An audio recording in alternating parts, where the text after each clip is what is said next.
Thank you so much, committee members who have stuck around tonight. I'm going to be brief. I've already submitted written testimony. I'm not going to focus on my written testimony. I'm going to use my time mostly to address some of the points that opponents have brought up this evening. So I think that in reality, the people who made the best case for why we should do this were the opponents of HB 5555.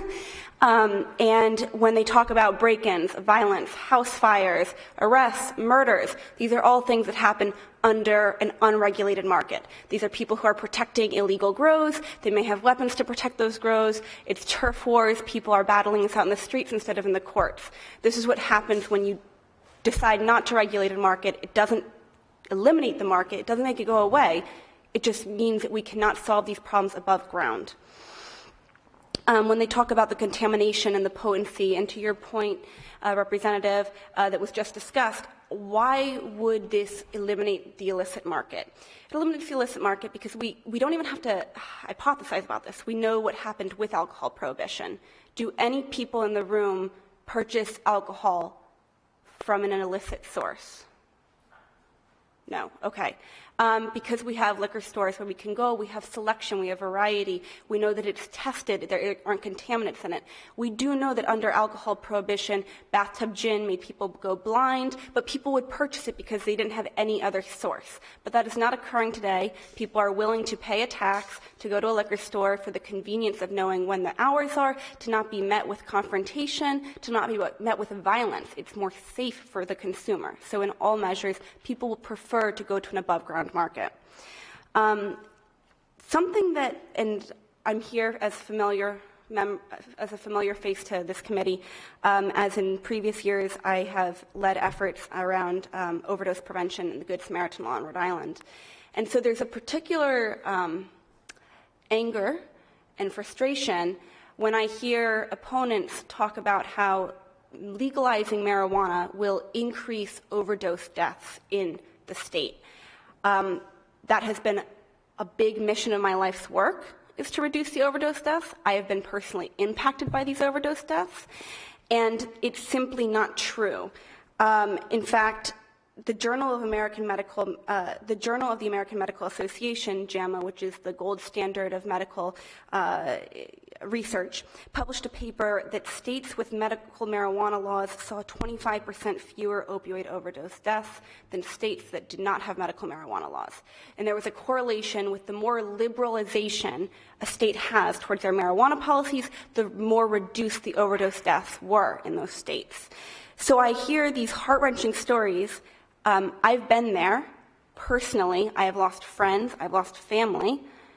And so I'm here to say that, in fact, marijuana may be, it is correlated with reduction in these deaths, which I think is incredibly important as we face this crisis here. And it is, I think, very important that Colorado actually saw a decrease in the rate of their overdose deaths. So while nationally these death rates have continued to climb, and this is why it's causing great concern nationally, how do we resolve this opioid epidemic? In states that have these laws, we're seeing actually slowed rates of these deaths. Secondly, I know that we've been talking about jobs, the cost of regulation, and I enjoyed your point, Representative, that defense contractors are here in Rhode Island, but aren't they also in Washington State and California?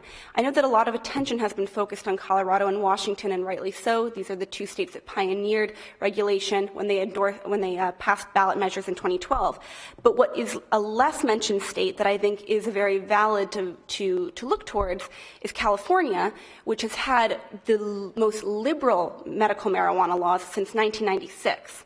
So we have more than 20 years of research out of California that we can also look to see how did this impact youth use, how did this impact illicit markets, how did consumers respond to these things. So it's not just Colorado and Washington, and California certainly is having has a very competitive economy. Colorado was rated the #1 economy in the state as well. So I don't think this is something that's scaring off employers. And let me see, I think that might be it. So, and then finally, I would also like to point to, the opposition has continued to, they kind of are trying to move the goalpost every year. And a year or two ago, they mentioned, Nora Volkow, she's the director of NIDA, the National Institute on Drug Abuse, and that, Nora Volkow is against this. Well, actually, she just came out at the end of 2016 and made this statement. We had predicted, based on the changes in legalization culture in the U.S., as well as decreasing perceptions among teenagers, that marijuana was harmful and that accessibility and use would go up. But it hasn't gone up. This is the director of the National Institute on Drug Abuse. This is the person who is responsible for all of this research federally. And she is even saying, we thought it would. We've looked at the data. It hasn't gone up. That was the end of 2016. So I urge you for passage of this, and I don't just urge you of passage, but I want you to really consider, because not voting on this is not a neutral position. Okay, to not vote on this is to say that you are okay with 80 to 90% of youth reporting consistently for decades that marijuana is easy to access.